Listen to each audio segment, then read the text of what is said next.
Could you build a skyscraper if you only knew where the empty spaces are? It sounds completely backward, right? But in the world of mathematics, it's not only possible, it's beautiful. Today, we're going to do exactly that. We're going to construct one of the most elegant functions in all of number theory, not with steel and glass, but from its most fundamental points, its zeros. So that's the big question for us today. How in the world do you build an infinitely complex function from, well, nothing but the points where it equals 0? It feels like a paradox, but stick with me because the answer reveals something truly profound about the hidden architecture of math. All right, here is our 5-step construction plan. First up, we need to choose our prime material. We'll be using Riemann's perfect function. Then, we'll look at the blueprint for what we're trying to build. After that, we'll survey the foundation by mapping out the zeros, run a quick structural stress test, and finally, we'll assemble the whole thing. Okay, let's get into it. Any great building project needs the absolute best materials. And for us, that's a very special function designed by the master architect himself, Bernhard Riemann, to be perfectly smooth and incredibly symmetrical. And here it is. This is the Riemann Xi function, written as Xi of s. Now, you've probably heard of its more famous cousin, the zeta function, z of s. You can think of this as a souped-up, refined version. Now, don't let all the symbols intimidate you. The main thing to know is that every single piece of this formula is there for a very specific reason. It's all part of the engineering. So, what exactly makes it so perfect? Well, the regular zeta function has a couple of issues. Think of them like potholes in a road, at s equals 0 and s equals 1. What Riemann did, in a stroke of genius, was multiply it by that little s minus 1 term. This term perfectly patches those holes, creating what mathematicians call an entire function. That just means it's a perfectly smooth, continuous curve with no breaks, no gaps, no jumps. It's the ideal building material. And the result of all that careful engineering, you get this. This stunningly simple, beautiful symmetry. Xi of s is exactly equal to Xi of 1 minus s. It means the function has perfect mirror symmetry around the line 1/2. This single property, right here, is the absolute key that makes our entire construction project possible. All right, we have our perfect material. Now let's take a look at the blueprint. This is the incredible structure that we are going to prove actually exists. This right here is it, the Hadamard product formula. And it's making a really audacious claim. It's saying that the entire function Xi of s can be built from just two things. Its starting value, right at the beginning, Xi of 0, and then this, an infinite product that stretches over all of its zeros, which we call rho. Every single zero just provides one simple little factor, 1 minus s over rho. Our job today is to prove that this blueprint is structurally sound. Now, before you lay a foundation for any building, you have to survey the land. And for us, that means mapping out our foundational points, the zeros themselves.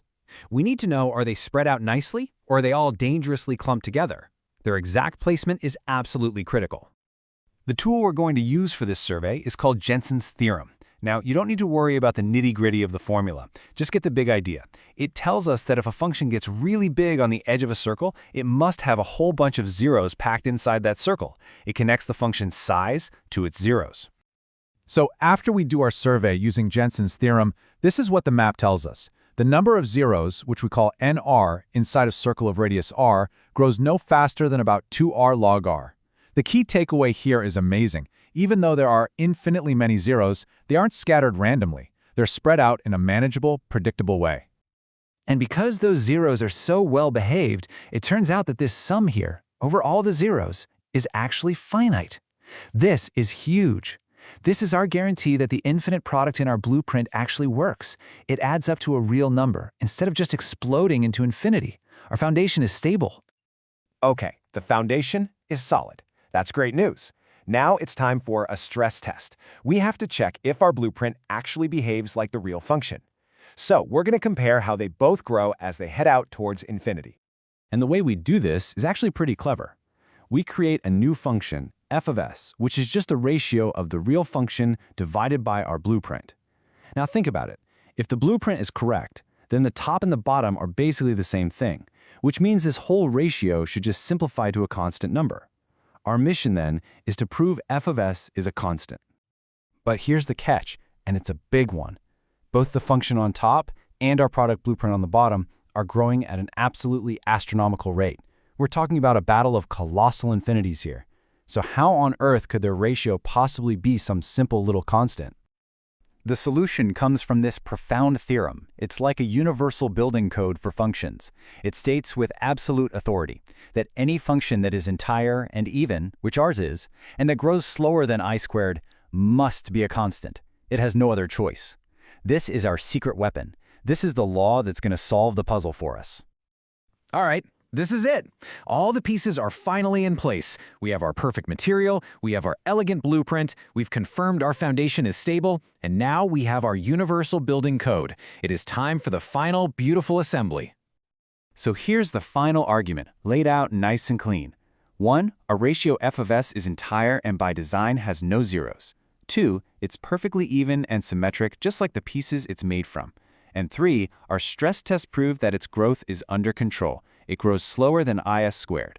All 3 conditions of our building code are met. Therefore, f of s must be a constant. It has no other option. And just like that, there's our proof. The z function is, in fact, equal to our product formula, times some constant, which we'll call c. The blueprint was correct all along. The structure stands. So what is this mystery constant c? Well, finding it is actually the easiest part of this whole thing. We just plug in s equals 0 into our equation. When you do that, that entire infinite product just turns into 1, and we're left with a beautifully simple answer. Xi of 0 equals c. The constant was hiding in plain sight the whole time. It's just the function's own starting value. And so the formula is complete. Our construction is finished. The Riemann Xi function, this infinitely complex object, is perfectly and completely constructed from its value at 0 and an infinite product stretched across all of its zeros. It's just magnificent. And this whole thing leaves us with a pretty fascinating thought. We just watched an infinitely complicated mathematical structure get perfectly described by its most elementary components, its zeros. It really makes you wonder, doesn't it? What other complex systems, maybe in physics or biology, or even in our own societies, are secretly being governed and defined by their own simplest parts?